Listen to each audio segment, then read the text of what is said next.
What's up, everyone? I want to begin the first of 3 videos that I will most likely be doing today. I want to continue along the lines of spiritual warfare. If any of you have watched my videos, you will know that this year God has me preparing and training for spiritual warfare, has me training for the battles and the conflicts that we will face in this last generation. If we are honest with ourselves and honest with the living God, we will admit that we are living in dark and dangerous times. We will admit that we are facing supernatural foes and supernatural enemies and supernatural adversaries. And what I want to talk to you about with this is essentially titled, We Are the Resistance. We are the resistance. Now, before you think something along the lines of what I am not saying, I want to be very clear that I am not talking about resistance in the terms of protests. I am not talking about resistance in the terms of politics. I am not talking about resistance in the natural and physical sense. There are those in this generation who feel that the only way to engage in true resistance is through politics and through protests and through riots, and they would call themselves the resistance. I want to emphatically declare to you right now that this is a pseudo resistance. This is a false resistance. This is a resistance that God would not have his people, his militant people, engage themselves with in these last days. I know there are Christians who take to the streets and will protest outside of abortion clinics, who will protest outside of various locations, and they would consider themselves as part of a resistance. They would consider themselves as resisting the agenda that is in place in our culture and our society today. But what I want to describe for you today is a completely different resistance. A resistance that is a supernatural and spiritual resistance. So the title of this, once again, is We Are the Resistance, and I want to begin with the epistle which James wrote to scattered Christians. James wrote the epistle. It contains 5 chapters, and in the 4th chapter we find one of the most powerful verses in all of Scripture regarding resistance. And I want to read it to you right now. Therefore, submit to God.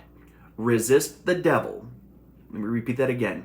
Resist the devil, and he will flee from you. Draw near to God, and he will draw near to you.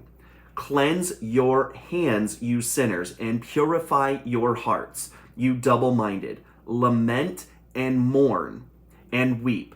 Let your laughter be turned to mourning and your joy to gloom. Humble yourselves in the sight of the Lord, and he will lift you up. I want to go back to verse 7. Therefore, submit to God, resist the devil, and he will flee from you. Here in the Epistle of James, we find one of 2 references that deal specifically with resisting the devil. When James talks about resistance, he refers to resistance against the devil. He refers to this resistance against the enemy and the adversary, the one whom Paul says can transform himself into an angel of light, the one whom Paul referred to as the serpent in the garden who beguiled Eve. James here in this epistle introduces us to a resistance that we as Christians must fully engage ourselves in, especially in this last hour. I want to make it very clear that we are called to resist in this last hour, and the resistance that we are called to is not a political or physical resistance, but it is a spiritual resistance against the devil. This is not the only place where we find this resistance. The Apostle Peter, in the first epistle that he wrote, also speaks of this resistance, and I want to call your attention to those words here. Yes, all of you be submissive to one another and be clothed with humility. For God resists the proud. Interesting that we find a different type of resistance. And this is not our resistance to the enemy, but we find actually God's resistance, and we find that God resists the proud. You will find here, all of you be submissive to one another and be clothed with humility, for God resists the proud but gives grace to the humble. I want to just stop right here and real briefly describe that if we are going to truly engage in resistance in this generation, it is not going to come through shouting and through protests and through politics and through all of these different means that we have given ourselves to, particularly since 2020, when COVID came, when the lockdowns came. You'll see Christians that protested the lockdowns and the closing of churches. You will see people protesting mask mandates, people protesting vaccine mandate, people protesting 6 feet apart. And we find this continued resistance, and we find this continued pride and arrogance in our culture and society. And I want to make it very clear that if we choose our resistance, if we choose this path of resistance, we may very well find ourselves in opposition against the living God, because God resists the proud. It's funny, Jesus never held a picket sign. Jesus never led protests. The only real protest that Jesus ever really engaged in was, number one, against religion, and it wasn't even protest. It was simply indicting the religious system and community of his day and rebuking them.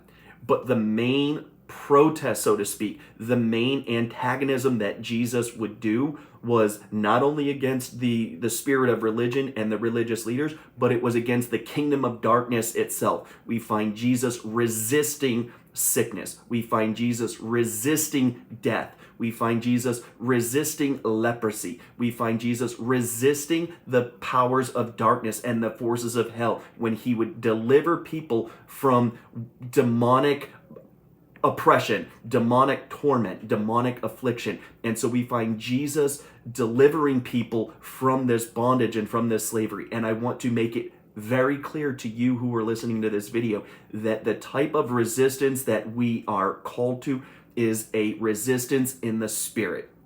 The Apostle Peter goes on to say, "Therefore humble yourselves under the mighty hand of God, that he may exalt you in due time, casting all your care upon him, for he cares for you." Now here's where he gets interesting. "Be sober, be vigilant, because your adversary," let me repeat that again, your adversary. You have a very real adversary. It's the same adversary that stood to accuse Job before the throne of God in the first and second chapters of the book of Job. It is the same adversary that beguiled Eve in the garden. It is the same adversary that stood up before Israel to provoke David into sin. It is the same adversary that the prophet Zechariah saw standing to accuse Joshua, the high priest. It is the same adversary that Jesus, when speaking to Simon, said, "Simon, Simon, Satan has asked to have you, that he may sift you as wheat. But I have prayed for you that your faith fail not." You have an adversary, and the same person whom Jesus spoke to and said that Satan has desired to have you to sift you as wheat is now the same person who is speaking of this adversary. And he says, "Be sober, be vigilant, because your adversary, the devil, walks about like a roaring lion, seeking whom he may devour." Notice the next two words, resist him, steadfast in the faith, knowing that the same sufferings are experienced by your brotherhood in the world. We find James, and now we find the Apostle Peter, both giving us the same instruction, both giving us the same admonition and the same encouragement and the same charge, and that is simply to resist the devil. When we speak about our resistance, when we speak about the resistance that's needed in this culture and in this society, we must understand that it's a resistance against the devil. What's incredibly interesting about this is that neither James nor Peter said resist demons or resist principalities or resist spiritual wickedness or resist unclean spirits or resist demons. They didn't say that. They said, resist the devil and he will flee from you. Both of them spoke of resistance to the devil, and both of them spoke of the devil fleeing from us. And so this is very interesting because I believe in this culture and society, we are called to do two different forms of spiritual warfare. On the one hand, we are called to resist the devil, and on the other hand, we are called to cast out demons and unclean spirits. And I want to show you that. Before I show you that, however, I want to reveal to you the words which the Apostle Paul spoke, because Paul gives a very clear picture about what we are not supposed to do. Paul highlights and underscores the battle that we are facing in this generation and in this culture and society. And I want to make it very clear that the battle that we are facing has not been, is not, and will never be against flesh and blood. If you feel that your battle and your conflict is against flesh and blood, my friend, you are sorely mistaken. I have seen constant conflict in marriages and families and households all around, particularly in recent weeks and recent months. And I have to tell you that the adversary is truly seeking whom he may devour. And I don't care what you may be going through in your marriage. I don't care what you may be going through with your children. I don't care what you may be going through with your finances. I don't care what you may be going through in your church or at your job or with relationships. Your conflict, your battle is not against flesh and blood. And we do a great disservice and we play a very dangerous game when we think that our battle is against flesh and blood. Listen to what the Apostle Paul writes in the 6th chapter of the Epistle to the Ephesians. Finally, my brethren, be strong in the Lord and in the power of his might. Put on the whole armor of God that you may be able to stand against the wiles of the devil. For we do not wrestle against flesh and blood. Let me repeat that again. For we do not wrestle against flesh and blood. I will say it again. I don't care what type of conflict, what type of battle you are facing. The battles and the conflicts and the struggles that you are facing are not against flesh and blood. What you are facing is a battle against unseen forces, against powers of darkness, against spiritual wickedness in high places. And the Apostle Paul makes this very clear. He says, for we do not wrestle against flesh and blood, but against principalities, against powers, against the rulers of the darkness of this age, against spiritual hosts of wickedness in the heavenly places. He lists 4 different realms, 4 different enemies, 4 different areas of darkness that we are actually engaged in conflict against. And I want to highlight this because when we speak about this resistance, we must understand that the resistance is not against flesh and blood. We are not called to resist flesh and blood. We are not called to engage in conflict against flesh and blood. We are not called to take the sword to our brother, to take the sword to our sister. We are called to resist the devil first and foremost, and our resistance must be against him. Now, I know some of you may want to bring up Daniel, and some of you may want to bring up even Shadrach, Meshach, and Abednego. We know that Shadrach, Meshach, and Abednego resisted the order to bow down and worship the golden image which Nebuchadnezzar had set up in the plain of Dura in the land of Shinar. And we find them even standing before the king and saying, even if our God doesn't deliver us, we want you to know, O king, that we will not bow down to your image or worship your gods.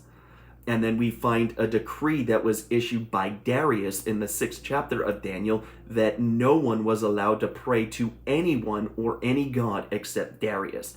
And we find Daniel essentially defying the decree. We find Daniel defying the decree by opening his window towards Jerusalem and praying 3 times a day. So I want to highlight and underscore that the resistance that we see was against the spirit of Antichrist that was at work. The spirit of Antichrist wanted to get the people of God to abandon their worship of the one true and living God. And Shadrach, Meshach, and Abednego chose to resist it simply by refusing to bow down, because they recognized that there was a spiritual battle. They recognized that what they were facing was something greater than them. And lest we think that this is inaccurate, we will find that when they were in the fiery furnace, we find that there was a fourth man in the fire with them. And Nebuchadnezzar even acknowledged that he looked like the Son of Man. Lest we think that even in the case of Daniel, this isn't true, we find that he said that God sent his angel to shut the mouths of lions. And what Daniel did was, his resistance was simply by choosing to continue to pray. So we find resistance in the lives of the three Hebrews by refusing to bow down to the golden image, and we find Daniel's resistance in refusing to cease praying. And I want us to be very clear that in this generation, we are called to the same thing. We are called to resist the enemy, to resist the spirit of Antichrist by, number one, refusing to never cease praying. And we are called to refuse to bow down to the gods of this world, to bow down to the false idols of this world, because behind every image, behind every idol, behind every false god of this world is a power of darkness, is a demon, is a force from hell that desires to steal, kill, and destroy your lives. And so I want to make it very clear that our battle and our struggle has never been against flesh and blood, but our battle has always been against these powers of darkness and these forces of hell. I want to go back. James and the Apostle Peter both make it very clear that we are to resist the devil. Neither one of them said resist demons, resist unclean spirits, resist the powers of darkness, resist spiritual wickedness. They never said that. They said resist the devil. And I am convinced that in our personal lives, we are called to resist the devil. We are called to resist his schemes, his tactics, and his wiles against us. Paul even goes on in this particular chapter in the epistle to the Ephesians, and he speaks about the wiles of the devil and the fiery darts of the enemy. So we are to resist the devil in our personal lives. And I want to make it very clear that the two greatest ways that we resist the devil is first through our humility, and second through our submission to God. As your humility before God goes, so also will go your resistance to the devil. As your submission to God goes, so also will go to your resistance to the devil. You cannot expect to resist the devil while you are living in a state of unsubmission to God, and a state where you are having a lack of humility. It is in your humility and in your submission to God that you are truly able to resist the devil. With that being said, I've mentioned that we weren't told to resist demons. We weren't told to resist unclean spirits. But, and this is a big but, we were called to cast them out. We were called to exorcise them. We were called to expel them.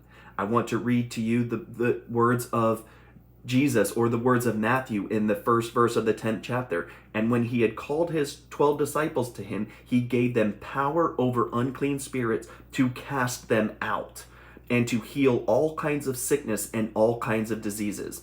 He gave them power over unclean spirits to cast them out. Pay attention to this, because we find that when Jesus and when the Gospels speak about unclean spirits and demonic forces, they speak of casting them out. They speak of a form of and a ministry of deliverance from demonic oppression, demonic affliction, demonic torment. And if you go on to read in Matthew 10, we find this. These 12 Jesus sent out and commanded them, saying, do not go into the way of the Gentiles, and do not enter a city of the Samaritans, but go rather to the lost sheep of the house of Israel. And as you go, preach, saying the kingdom of heaven is at hand. Here we go. Heal the sick, cleanse the lepers, raise the dead, cast out demons. So we find Jesus giving them power over unclean spirits to cast them out, and now we find him commanding them to cast out demons. So I want us to recognize that we are called to be a resistance in the earth today, but we are not called to be a resistance against flesh and blood. We are not called to resist in terms of a political sphere, in a political realm. There are those who would like to think that protests and riots and all of these different things are what God is going to use to bring about true and lasting change. And I want to tell you, my friend, nothing could be further from the truth.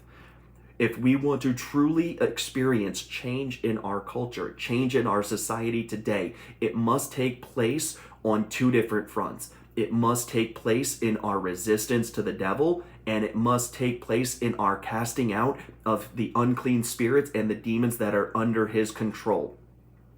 In the first chapter of the New Testament gospel written by Mark, we find that Jesus was in a synagogue in Capernaum, and there was a man there who was afflicted and oppressed and tormented by an unclean spirit. And Jesus did not cast the man out of the synagogue, but he cast the unclean spirit out of the man. And too many of us in our culture and our society today would rather cast the man out than cast the demon out. We would rather let the man continue in his bondage and affliction to the demon rather than confronting the demon. And we would rather just cast him out, because if we cast the man out, it's easier. We make our services more palatable. We make our services more comfortable and convenient for the masses. And this is undoubtedly why there are many churches today where there is little breakthrough, where there is little victory, where there is little deliverance, because we would rather cast men and women out in their torment and in their oppression and their affliction than we would casting out those demons and unclean spirits that are oppressing them. And I want to tell you, it is not right. And if you are sitting under a ministry where preachers and ministers are casting men out rather than casting demons out, run. Run for the hills, find a church and find a ministry where true deliverance takes place. If you are involved in a ministry where men and women are allowed to continue in their sickness and there is no healing that is taking place, I want to give you a challenge. I want to give you a challenge to either run if God has called you to do that, or rise up and ask God to use you to heal the sick. We have too many churches today where healing is not taking place, where the sick are not being healed. We have too many churches today where deliverance and victory and breakthrough are not taking place, and men and women continue to be tormented and afflicted and oppressed by the devil, just like the children of Israel were in the land of Egypt. They were afflicted and they were oppressed in the land of Egypt under the taskmasters of Pharaoh. And Pharaoh is a type of Satan. Pharaoh is a type of the devil. And underneath him, he has these taskmasters. And these forces of darkness underneath Satan are like the taskmasters that will enslave people to build the kingdom of darkness. And the Apostle Paul speaks about us being translated out of the kingdom of darkness and into the kingdom of light. And so I want to encourage you today to be part of the resistance. You are the resistance. I am the resistance. We are the resistance. Together we can resist the only way that needs to take place in our culture and society. And in recent months, believe it was actually last year, when Jonathan Cahn released a book called The Return of the Gods. And what he actually spoke about in one of his chapters was not merely a demonic oppression and a demonic possession of an individual, but actually of a culture and of a society. And it has stuck with me. And I even heard and listened to an interview that Vlad Savchuk had with Jonathan Cahn today, and it was reiterated again about how a culture and society can be demonically oppressed, can be demonically tormented, can be demonically afflicted, can be demonically possessed. And I want to tell you, we are living in a culture and a society today that is afflicted, oppressed, and tormented and possessed by unclean spirits and by demons from the very pit of hell. And God is calling you and God is calling me to rise up. He is calling us to engage in the conflict, to engage in the fight. But I want to make it very clear. If you are focused solely on flesh and blood, you will never engage in conflict and battle in the spiritual realm. If the only thing that you are capable of doing is fighting against flesh and blood, you, my friend, will never engage in spiritual battle and conflict because you are fighting the wrong enemy. The government is not the enemy. Politics is not the enemy. Race is not the enemy. Sexuality is not the enemy. Gender is not the enemy. All of these different things that we see in our culture and society, they are not the real enemy. The real enemy is behind the scenes. The real enemy is what we don't see, because what we are witnessing in our culture and society are leaders and individuals that are being animated by the forces of darkness. And I want to make it very clear that we are living in a culture and society today that is being animated and controlled and manipulated by the spirit of Antichrist. And I want to tell you, I don't know if the actual person of the Antichrist is in the world today, but I want to tell you that his spirit is very much active and alive in this world, and is animating all of the different individuals who are under his control. And who is the Antichrist but he who denies that Jesus came in the flesh and denies that Jesus is the Son of God? And so you and I, my friends, are called to be a resistance. We are not called to march through the streets with signs and with t-shirts and with banners and with bullhorns. We are not called to resist in that manner. Resistance in that manner is no different than Simon Peter using his sword to cut off the ear of the servant of the high priest. And many of us are doing the very same thing. We are cutting off ears, and Jesus has to come in and not only has to heal the damage that we've done, but he has to command us to put away the sword. And if you are one who chooses to live by the sword of protest, by the sword of resistance in the natural, you, my friend, are going to suffer a very dangerous fate as a direct result of it. We must put away our earthly and natural swords. We must take up the sword of the Spirit, and we must resist the devil in our personal lives, and we must cast out his forces of darkness from the culture and society, even from some churches, from homes, from marriages, from families, from individuals. We must cast out. We must bind the strong man and cast him out. And we need to be those who bind on earth, and whatever we bind on earth will be bound in heaven. The kingdom of heaven suffers violence, and the violent take it by force.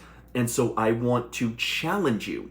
I want to admonish you. I want to exhort you to be part of a resistance. And it's not a resistance in the natural sense. So if you are one who thinks and feels that you are able to resist in the natural sense, and you want to move forward with your picket signs and with your t-shirts and with your bullhorns and with your banners, and you think that that is what's going to bring true change in our culture, in our society, knock yourself out, but you are going to be of no threat to the kingdom of darkness, and you are going to be of no value to the kingdom of heaven.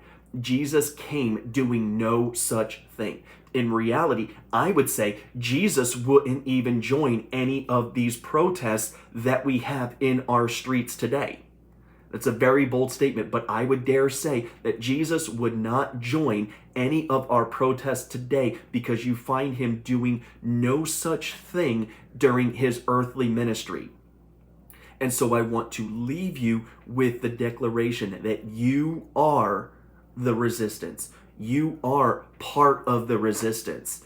You and I have been called to resist the devil in our personal lives, and we have been called to cast out the unclean spirits and cast out demons, and they are very real in our world today. And there are countless people who are being afflicted and tormented and oppressed by demons and unclean spirits and the powers of darkness. And we need to rise up and say, enough is enough. no more. It stops here. No longer can you have our children. No longer can you have our spouses. No longer can you have our families. No longer can you have our homes. No longer can you have our culture. No longer can you have our society and our nation, because it's funny, we say, and our currency says one nation under God, and yet nothing could be further from the truth.